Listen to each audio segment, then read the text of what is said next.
Hello everyone. Once again, welcome to my channel Sani Study Mantra. आज की इस video में हम बेसिक कंसेप्ट्स ऑफ सिस्टम को स्टार्ट करने वाले हैं कि सिस्टम के बेसिक कंसेप्ट्स क्या होते हैं। इससे पिछली वीडियो में हमने सिस्टम के बारे में जाना था कि सिस्टम क्या होता है। अगर आपने वो वीडियो नहीं देखी तो आप देख सकते हैं हमारे चैनल पे जाके, हमारी प्लेलिस्ट सेक्शन से आप उसे एक्सेस कर सकते हैं। अभी हम बात करते हैं the basic concepts of system. System के बेसिक कंसेप्ट्स क्या होते हैं? The following basic concepts help us to understand how the different parts of a system works together to achieve a goal. मतलब बेसिकली जब भी हम एक सिस्टम का इस्तेमाल कर रहे होते हैं ना, तो उसके अंदर अलग अलग डिफरेंट कंपोनेंट्स होते हैं। ये हमने पहले पढ़ा। ठीक है, वो डिफरेंट कंपोनेंट्स एक दूसरे के साथ मिलकर इंटरकनेक्टेडली काम कर रहे होते हैं और एक सेंट्रल ऑब्जेक्टिव को अचीव कर रहे होते हैं जो हमें आउटपुट चाहिए उसके लिए। ठीक है, और जो हमारा सिस्टम होता है उसकी फंक्शनिंग इस तरीके से इंश्योर की जाती है कि वो एक सेंट्रल ऑब्जेक्टिव को अचीव कर रहा हो, जो कि किसी कंपनी का हो सकता है, किसी बिजनेस ऑर्गेनाइजेशन का हो सकता है। Whether it is a school, वो एक स्कूल हो सकता है, एक बिजनेस का ऑब्जेक्टिव हो सकता है, और साथ के साथ एक कंप्यूटर सिस्टम का अपना खुद का ऑब्जेक्टिव हो सकता है कि मुझे एक यूजर को सेटिस्फाई करना। तो डिफरेंट कंपोनेंट्स क्या होते हैं इसके? सबसे पहले है इसके कंपोनेंट्स। बेसिक कंसेप्ट्स में इसका आ जाता है सबसे पहले कंपोनेंट्स। इसके कंपोनेंट्स क्या होते हैं? These are the parts of a system that makes up a system. मतलब ये वो पार्ट्स होते हैं जिससे सिस्टम बनता है। फॉर एग्जाम्पल सीपीयू हो गया, मॉनिटर हो गया। ठीक है, ये सब जो है सीपीयू, मॉनिटर, स्पीकर्स, ठीक है, ये सब मॉनिटर्स हो गया, ठीक है, कीबोर्ड हो गया, माउस हो गया। तो ये सब जो कंपोनेंट्स हैं, ये सब क्या है? ये सब डिफरेंट डिफरेंट कंपोनेंट्स हैं जो एक दूसरे के साथ कनेक्ट होकर काम करते हैं, जिनसे एक बड़ा सिस्टम तैयार होता है।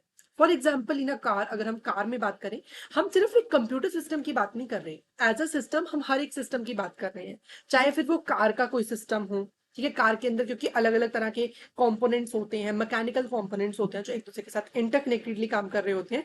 तो हम सिर्फ एक कंप्यूटर सिस्टम के कंसर्न में नहीं, बल्कि ये सिस्टम एज अ होल की बात कर रहे हैं, जो अलग अलग, चाहे वो सोशल सिस्टम हो, मशीन सिस्टम हो। जब आप टाइप्स ऑफ सिस्टम करोगे ना, तो आपको समझ में आएंगी ये चीजें। ठीक है, in a car the engine, wheels, but हम बेसिकली कंप्यूटर साइंस के स्टूडेंट हैं, तो हम कंप्यूटर सिस्टम की ही बात कर रहे हैं। ठीक है, in a car there was a engine. Car के अंदर जैसे इंजन होता है, उसमें व्हील्स होती हैं, सीट्स होती हैं, डिफरेंट डिफरेंट कंपोनेंट्स होते हैं, जिससे एक पूरा बड़ा सिस्टम तैयार होता है जिसको हम कार कह देते हैं। ठीक है, ऐसे ही हमारे पास होती है इनपुट्स। इनपुट्स क्या होती हैं? These are the things put into the system to make it work. मतलब सिस्टम को काम पे लगाने के लिए हम उसको कुछ इनपुट देते हैं। फॉर एग्जाम्पल, हमें दो नंबर्स का सम प्रिंट करवाना है, तो उस केस में हम क्या करेंगे? उस केस में हम दो वैल्यूज देंगे। फॉर एग्जाम्पल जैसे 2 और 4। तो 2 और 4 जो है वो हमारी इनपुट्स हो गई, जिसकी आउटपुट क्या होगी? 6 हो, तो वो होगी input.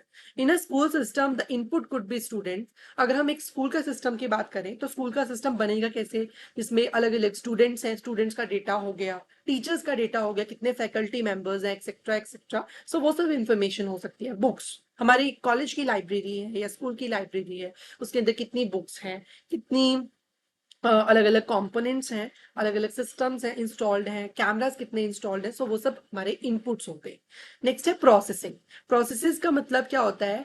These are the actions that happen inside the system. मतलब जब हम कंप्यूटर को इनपुट दे देते हैं, तो हमारा कंप्यूटर उसके ऊपर प्रोसेसिंग करता है, उन इनपुट्स के ऊपर प्रोसेसिंग करता है, तभी आउटपुट बनती है।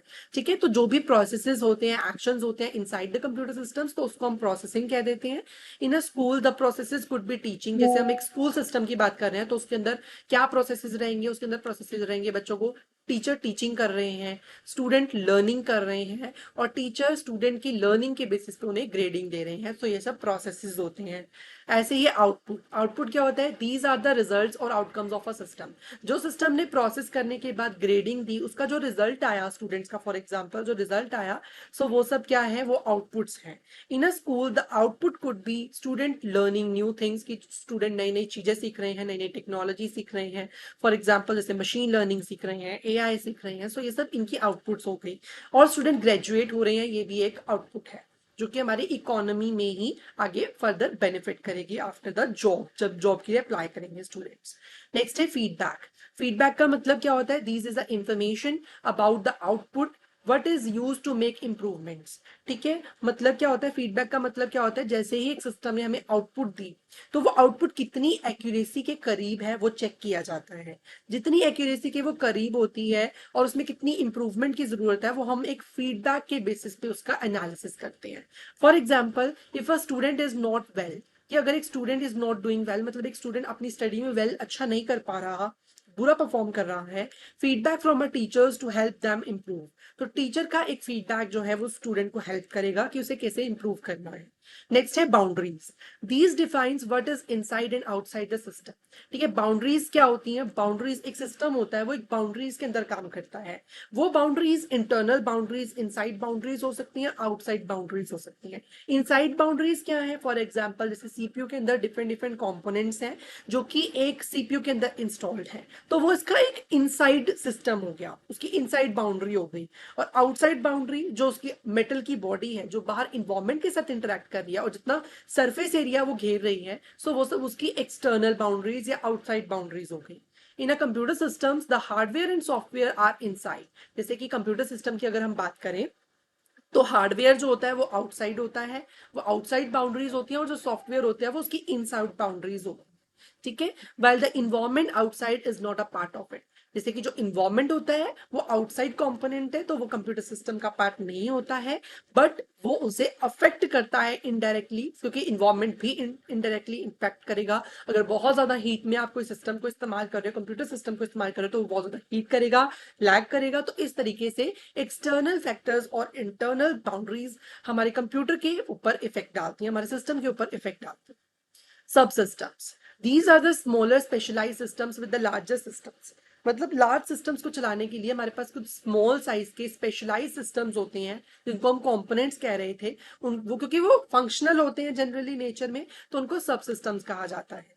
This perform a specific function. जो ये सब सिस्टम्स होते हैं वो अपने अपने स्पेसिफिक फंक्शंस को परफॉर्म कर रहे होते हैं, जो कि एक पूरे सेंट्रल गोल को अचीव करने के लिए, एक जो पूरा सिस्टम है, सिस्टम एज अ होल है, उसके एक सेंट्रल ऑब्जेक्टिव को अचीव करने में हमें हेल्प कर रहे होते हैं ये सब components. For example in a car, अगर हम कार की बात करें तो जो उसका ब्रेकिंग सिस्टम है, जो ब्रेक लगाने का सिस्टम है, वो एक सब सिस्टम है जो कि कंट्रीब्यूट करता है पूरी कार की ओवरऑल फंक्शनिंग में। अगर कार की ब्रेक नहीं लगेगी तो एक्सीडेंट हो सकता है, सो कार की माल फंक्शनिंग हो सकती है। अगर कार की ब्रेकिंग सिस्टम अच्छी होगी, उसके सब सिस्टम अच्छे से परफॉर्म कर रहे होंगे, तो हमारा जो पूरा कार का सिस्टम जो है वो अच्छे से फंक्शन कर पाएगा, हमारा सिस्टम एज अ होल अच्छे से परफॉर्म कर पाएगा अगर सब सिस्टम्स एक्यूरेटली वर्क करेंगे, which is the main system, कि मेन सिस्टम अच्छे से फंक्शन करेगा। अभी इस वीडियो में इतना ही। अगर आपको वीडियो अच्छी लगी हो, वीडियो को लाइक करें, चैनल को सब्सक्राइब करें। Thank you so much for watching.